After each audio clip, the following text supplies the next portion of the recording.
another idea I had on it was to then you state your claim. In other words, you're in their suit, but now nobody has come forward and said they have a claim. So it seems like that's an ideal time to come forward and make a claim that the case is based on a false claim or barrature. Well, John, let me ask you this, John.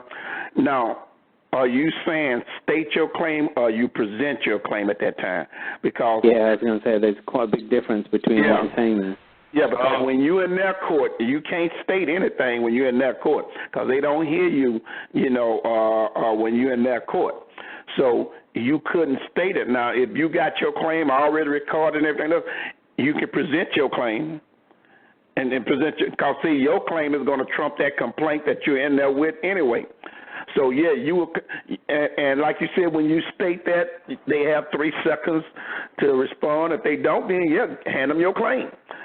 But you can't state it, you see. Okay. You have to have it already recorded, with the courts and everything else, and I'm quite sure the judge probably would have it in front of them anyway, and you can definitely have extra copies and hand it to them, when you do state your claim. And in England, as soon as you presented your claim there, that's it. They don't want to know because they'll say, shit, it's already here. It's already, their complaint's running now. So they usually, the prosecutor doesn't say, okay, I'll remove the case because then they're open to liability. But what they do is that the judge thinks, okay, well, I don't really want to make a decision on a weak complaint because it will get overturned in a heartbeat and I'll look really bad. So what they tend to say is, oh, brilliant, okay, so we'll do another hearing, but in about 6 months' time. They'll delay all over the place to allow your claim to come, trial to be heard, and then they'll say, oh, okay, so the claim won, did it? Okay, so, oh, that's really good, because that's what I was going to do anyway for the complaint. Yeah, I was going to let that guy win.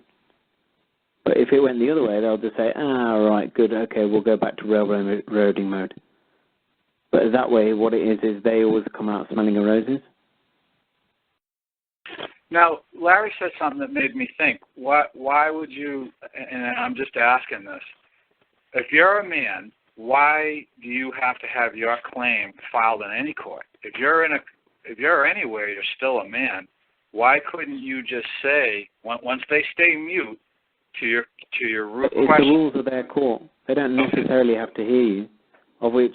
If you're saying, I don't know if you've been to court before, when you're filing all sorts of stuff, they don't always hear you. You can say a lot of stuff and they just sort of ignore you. Yeah, sure. You can't put stuff in their suitcase. Okay.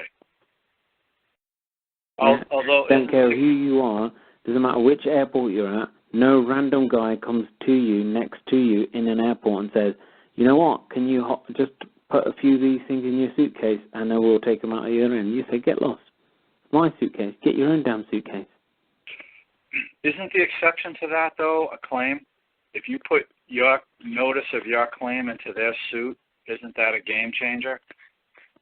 Yeah, but that you're right, but then that's you making a claim somewhere else and then saying, by the way, there's a claim over here. Okay. Not a claim in there. Claim somewhere else. I see. Okay. Wow, that's so they don't have control of what's going over there, and they think, right, I just want to see how this pans out first before I make a decision. Okay. Wow, I didn't know that. I'm glad we're talking about all this because this is the kind of thing I was hoping to elicit for the people who are listening. What you guys are saying, you can't state a claim in their case, but you can present your claim. That's very, very useful. That's why Carl says don't say much in there, because what's the point? They're not going to listen to you anyway. Of which you might even just dig yourself a grave and they'll just say, oh, brilliant, we were only going to give this one guy 1 order, let's give him 10. Because he loves talking. Brilliant, let's give him 10 orders. Right. Okay, let's give him 20. Just say very bare minimum. I said before, like in my example, prior to Carl coming to the UK, there was one in August, I think it was, where I prepped the most about their statutes and all these little, I did the most prepping ever possible, so I was prepared for all questions. And I did it honestly, and I did it all perfectly, but yet I came out with 10 orders. How is that possible? Because I opened my mouth. I sat there for an hour, 2 hours, just opening my mouth. Do you think 10 orders, that's a lot to come out in one place? Yeah. Right. You open your mouth, more orders. Simple as that.